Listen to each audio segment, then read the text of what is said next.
শরীয়তপুরের জাজিরায় দুই পক্ষের সংঘর্ষ ও বোমা বিস্ফোরণের ঘটনার প্রধান অভিযুক্ত কুদ্দুস ব্যাপারীকে গ্রেফতার করেছে র্যাব। রোববার বিকেলে র্যাব ৮ সদর দপ্তরে ব্রিফিংয়ে অধিনায়ক লেফটেন্যান্ট কর্নেল নিস্তার আহমেদ জানান, বিগত ইউনিয়ন পরিষদ নির্বাচনে শরীয়তপুর জেলার জাজিরার বিলাসপুর ইউনিয়নের চেয়ারম্যান পদে কুদ্দুস ব্যাপারী এবং জলিল মাতবর প্রার্থী ছিলেন। ওই নির্বাচনে কুদ্দুস ব্যাপারী চেয়ারম্যান পদে নির্বাচিত হন।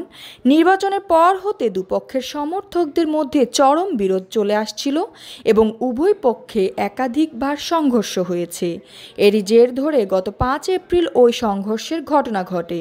এরূপ একটি ভিডিওচিত্র মুহূর্তে মিডিয়া অঙ্গনে ব্যাপকভাবে আলোড়ন সৃষ্টি করে এবং বিভিন্ন অনলাইন এবং প্রিন্ট মিডিয়ায় ঘটনাটি ব্যাপকভাবে প্রচারিত হয়। নিন্দাজনক এই ঘটনাটি সংশ্লিষ্ট এলাকা এবং দেশবাসীর মনে উৎকণ্ঠা এবং শঙ্কার ছায়া ফেলে।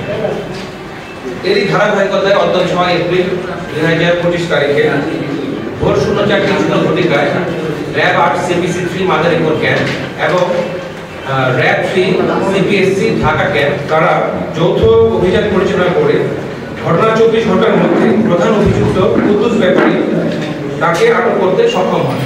র্যাবের পক্ষ থেকে আরও জানানো হয়, গ্রেফতারকৃতদের বিরুদ্ধে শরীয়তপুর জেলার জাজিরা থানায় বিভিন্ন অপরাধের জন্য ১৯টি এবং ঢাকা মহানগরে বিমানবন্দর ও ভাটারা থানায় একটি করে মামলা রয়েছে।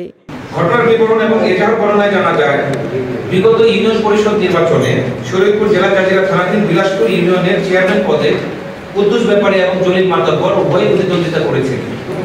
এরই জের ধরে গত ৫ এপ্রিল ২০২৫ তারিখে সকাল ০৭:৩০ ঘটিকায় প্রথম ঘটনাস্থল শরীয়তপুর জেলা জাজিরা থানাধীন বিলাসপুর ইউনিয়নের কাজিয়াচল গ্রামের জসিমউদ্দিন ইঞ্জিনিয়ারের বাড়ির সামনে উভয় পক্ষ একপাথারিভাবে ককটেল বিস্ফোরণ ঘটিয়ে জনমনে আতঙ্কের সৃষ্টি করে এবং বেশ কয়েকজন আহত হয়।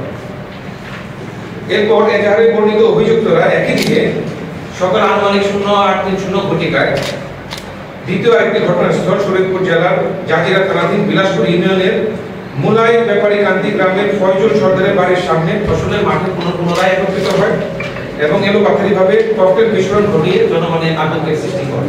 এ ঘটনায় শরীয়তপুর জেলার জাজিরা থানায় পুলিশ বাদী হয়ে একটি মামলা দায়ের করেছেন বলে জানিয়েছেন র্যাব। আর জ্যোতি দৃষ্টি ২৪।